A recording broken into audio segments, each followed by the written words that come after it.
नमस्कार, मैं अनीता और आप देख रहे हैं मून सिटी न्यूज। कैंसर का होगा इलाज। जी हाँ, कैंसर, यह शब्द ही हर किसी के मन में चिंता पैदा करने के लिए काफी है। कैंसर शरीर के किसी विशेष हिस्से से शुरू होने वाली अनियंत्रित असामान्य कोशिका वृद्धि है, जो अंततः अन्य हिस्सों में फैल जाती है।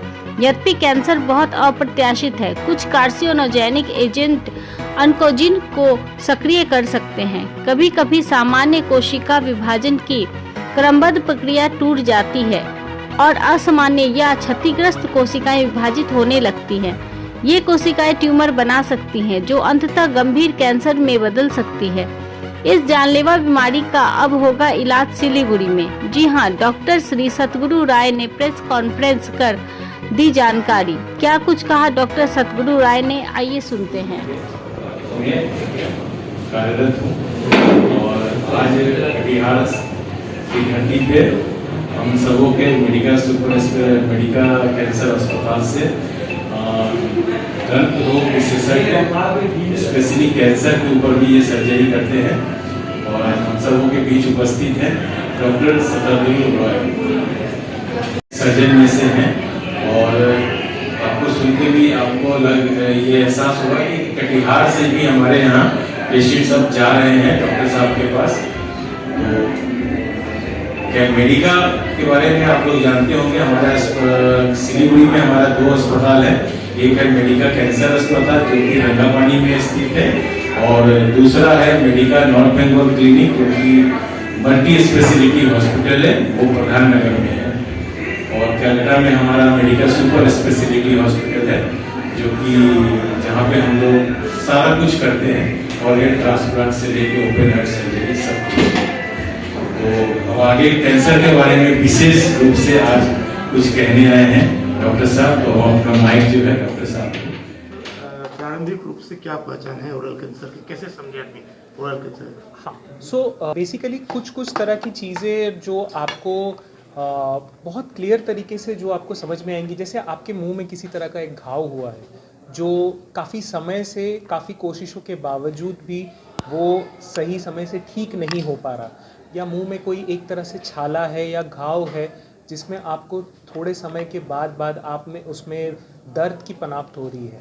इस तरह के सिम्टम्स रहे, जैसे आपके मुंह में कोई टूटा हुआ दांत है जिसकी वजह से जो लग के आपके मुंह में एक घाव हुआ है, एक कोई छाला बना है क्योंकि आप मुंह में आर्टिफिशियल डेंचर लगाते हैं, आप में पान गुटखा तंबाकू खाने की जो आजकल हमारे इस प्रांत में बहुत अधिक रूप से देखा जाता है। सो इस तरह के अगर आपके स्वभाव है और उसके बाद उसके वजह से जिस जगह पे आप अपने गुटखा तंबाकू को रखते हैं उस जगह पे आप किसी तरह का घाव देखते हैं या छाला देखते हैं जो बहुत समय से ठीक नहीं हो रहा है, तो ऐसे तरह के रोग में आपको जल्द से जल्द एक किसी कैंसर स्पेशलिस्ट के पास जाना चाहिए। जाके इसका निवारण करने के लिए जो भी उनके समक्ष जाके जो भी वो सजेस्ट करे वो ज़रूर एक स्टेप लेना ज़रूरी होता है। सर, महानगरों में भी एक्सपेंसिव है जी, मेडिका में क्या एक्सपेंस बराबर है या अधिक है शहर के अनुसार? ये देखिए, अगर हाँ, तो ये बहुत सही सवाल पूछा आपने। सो आपको बहुत सारे एस्पेक्ट देखने ज़रूरी है सर। आप इस तरह से सोचिए कि आज एक कटिहार ही लेते हैं, आज एक आपके शहर से एक इंसान अगर आज के दिन देश का सबसे बड़ा कैंसर अस्पताल मान लीजिए अगर टाटा में जाते हैं, मुंबई में जाते हैं, मुंबई में तो उनके रहने का कोई है नहीं। सो उस जगह पे लोग क्या सोच के जाते हैं कि हम वहाँ जाएंगे, हमारे को अच्छा भी इलाज मिलेगा, हमें सस्ता भी इलाज मिलेगा। पर उस इंसान के लिए वहाँ रहना, वहाँ खाना पीना सब कुछ करना, एक लंबे समय का इलाज लेना, वो करके उस पेशेंट के लिए जो खर्चा बनता है, वो सोचते हैं कि हम वो चंद पैसे बचाएंगे तो वो उतनी दूरी जाके ट्रीटमेंट टॉप मिलेगा, पर जो उनका दूसरा उद्देश्य था वो पूरा नहीं होता। तो अगर उस चीज़ को हम ध्यान में रखते हुए अगर हम हमेशा, ये मैंने अपने शिक्षकों से सीखा है, टाटा अस्पताल से भी, दूसरे अपने शिक्षकों से जो मेरे साथ कोलकाता में भी कार्यरत थे, कि हमेशा जितना इस बीमारी का सबसे बड़ा एक बहुत बड़ा पार्ट क्या है ना कि आपके लिए आपका एक सपोर्ट सिस्टम बहुत स्ट्रांग होना ज़रूरी है। घर वाले हो, दोस्त हो, रिश्तेदार हो, एक सपोर्ट सिस्टम जितना अच्छा रहता है ना उतना चिकित्सा करना आसान होता है। तो इसी के लिए जितना आप घर के एनवायरनमेंट के पास रह के, जितना अपने उस जगह के पास रह के आप इलाज करें, तो आज के दिन में जो इलाज का कॉस्ट शायद आपको किसी भी बड़े कैंसर सेंटर में या प्राइवेट कैंसर सेंटर में मिलेगा, मैं आपको ये बता सकता हूँ कि उससे कहीं अधिक में हमारे यहाँ पे इलाज नहीं होगा।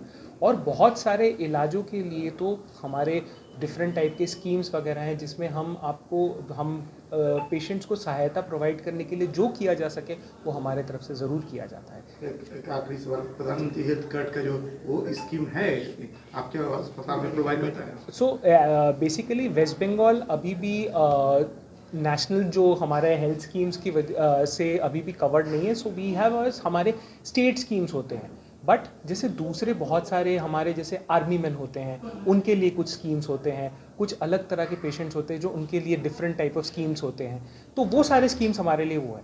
इन टर्म्स ऑफ जो नेशनल स्कीम्स है वो हमारे स्टेट में अभी भी वेस्ट बंगाल में, क्योंकि हमारा खुद स्टेट का एक बहुत स्ट्रॉन्ग स्कीम है जो ऑलरेडी रनिंग है।